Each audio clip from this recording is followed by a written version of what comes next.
28শে মে বিশ্ব মাসিক ও স্বাস্থ্য দিবস। মাসিক লজ্জার নয়, এটা গর্ব করার বিষয়।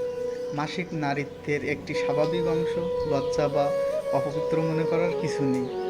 আমরা যারা অসচেতন তাদেরকে সচেতন করার জন্য আজকে এই দিবসটা পালন করা হয়। তো আমরা এই বিষয়ে যারা ভুল ধারণা করে বসে থাকি তাদের করণীয় হচ্ছে এই বিষয়টা আজকের দিনে জানা, বোঝা, এই ভুল ধারণা পরিত্যাগ করা।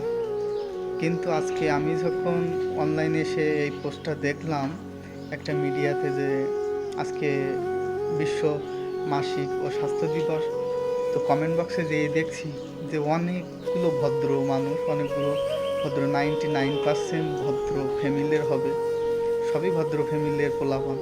তো এত নোংরা মন্তব্য, এত বাজে মন্তব্য, এত হাহা দেওয়া, এগুলো তো এত ট্রোল করা সাজে না তোরে ভাই। এগুলো তো একটা আদর্শ মায়ের সন্তান করতে পারে না। আপনার ঘরে তো মা বোন আছে, আপনি তো কোনো বোনের ভাই, কোনো মায়ের সন্তান, আপনি তো কোনো মায়ের গর্ভ থেকে জন্ম নিছেন না?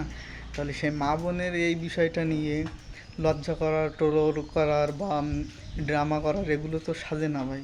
এগুলো নোংরামি, এত নোংরামি কমেন্ট, এত বাজে মন্তব্যর কমেন্ট, এগুলো তো সাজে না রে ভাই। আমার তো মনে হয় যারা এই কমেন্টগুলো করছে, যে বাজে মন্তব্য করছে, বাজে কমেন্ট করছে, নোংরা ভাষায় কথা বলছে, ট্রোল করছে, হাহা দিচ্ছে, এগুলো আদর্শ ফ্যামিলির সন্তান না রে ভাই। আদর্শ হলে কি এইগুলো করতে পারেন আপনারা? এগুলো করেন কেন?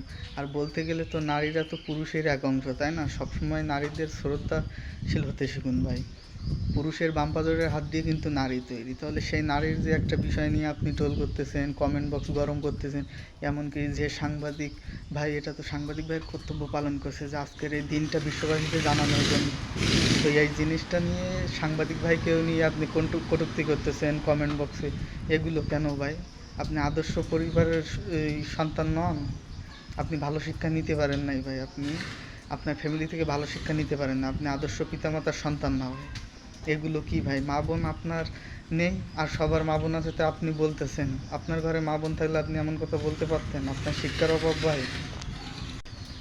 মা বোনদের কোনো বিষয় নিয়ে এত বাজে মন্তব্য, এত বাজে জঘন্যতা নিয়ে আপনারা রাতে ঘুমান ভাই। বাজে মন মানসিকতা নিয়ে রাতে ঘুমান, রাতে এটা নিয়ে ঘুমান কেমনি ভাই আপনারা?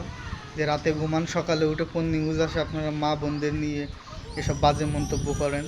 তো ভাই এগুলো ছাড়েন, বুঝছেন ভাই? এগুলো ছাড়েন, ছাড়তে পয়সা লাগে না। এগুলো ছাড়েন, বাজে মন্তব্য, বাজে মন মানসিকতা ছাড়েন।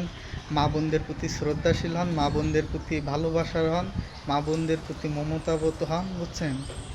এগুলো ছাড়েন, বুঝতে পারছেন? মা বোনদের প্রতি মমতাবোধ হন, মা বোনদের প্রতি ভালোবাসা হন, মা বোনদের প্রতি শ্রদ্ধাশীল হন, বুঝছেন?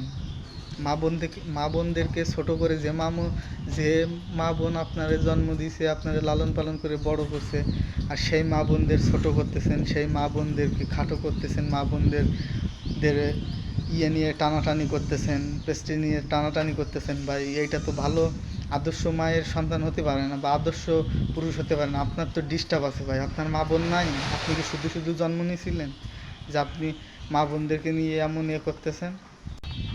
তো সর্বশেষ কথা ভাই, ভালো হয়ে যান, মা বোনদের প্রতি শ্রদ্ধাশীল হন, বুঝছেন? মা বোনদেরকে সম্মান করতে শিখেন। মা বোনদের কোনো বিষয় নিয়ে আপনারা পারেন না কোনো ভালো মন মানসিকতা নিয়ে কোনো কিছু সমালোচনা করতে, বা ভালো মন মানসিকতা নিয়ে কোনো কিছু প্রকাশ করতে পারেন না, তাহলে মা বোনদের বিষয় নিয়ে আপনারা কথা বলতে আসেন কেন? আপনাদের কোনো অধিকার নেই মা বোনদেরকে নিয়ে এসব বাজে মন্তব্য করার।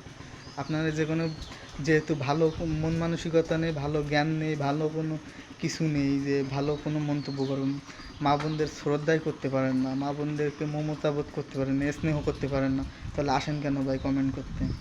কমেন্ট করার দরকার নাই ভাই। তো সর্বশেষ বলবো, মা বোনদেরকে সম্মান করতে শিখুন, বুঝছেন? মা বোনদেরকে ছোট করে কখনো কিছু করতে আসবেন না, বুঝছেন?